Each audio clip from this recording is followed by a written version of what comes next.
আসসালামু আলাইকুম। আমি doctor Mohammad Humayun Rashid Shahin, BSMS Dhaka university. সামনে কুরবানির ঈদ, আমরা সবাই একটু সচেতনতার মাধ্যমে যদি আমরা গরুর মাংসটা খেতে পারি তাহলে আমরা কেউ অসুস্থ হব না ইনশাল্লাহ। আজকে আমরা আলোচনা করব কিভাবে আমরা কুরবানিতে গরুর মাংস খাবো। তার কিছু বর্ণনা আমরা করি, কারণ আমরা অনেকেই ক্রিয়েটিনিনের পেশেন্ট আছি, কিডনি পেশেন্ট আছি, হার্টের পেশেন্ট আছি, তারপরে যারা কোলেস্টেরল রোগে ভুগছেন তারা আছেন, হাইপারটেনশনের রোগী আছে, লিভার ফ্যাটি লিভারের সমস্যায় ভুগছেন এমন রোগী আছে, পিত্তথলি পাথর আছে, বা অতিরিক্ত অ্যাসিডিটির রোগী আছেন, কোষ্ঠকাঠিন্য রোগী আছেন, পাইলসের রোগী আছে।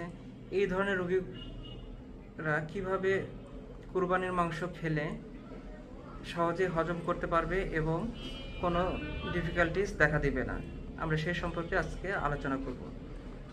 এক, প্রথমে গরুর মাংসকে খুব ভালো মতন ধুয়ে খুব ভালো মতন সিদ্ধ করে রান্না করতে হবে, যাতে এর মধ্যে ব্যাকটেরিয়া ভাইরাসগুলো মারা যায়।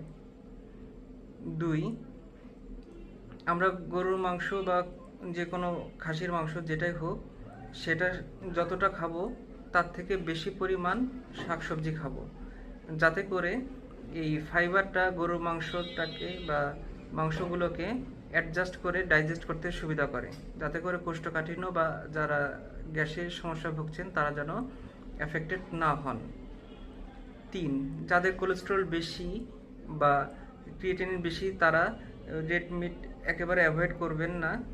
1 পিস 2 পিস খেতে পারেন, কিন্তু অবশ্যই মনে রাখবেন 1 পিস 2 পিসের যেন বেশি না হয়, এবং সাথে একেবারে চর্বি মুক্ত সলিড মাংস খাওয়ার চেষ্টা করবেন, এবং মনে রাখবেন সাথে সাদা ভাতটাই খাবেন, যাতে করে এক্সট্রা চর্বিগুলো পেটে না যায়।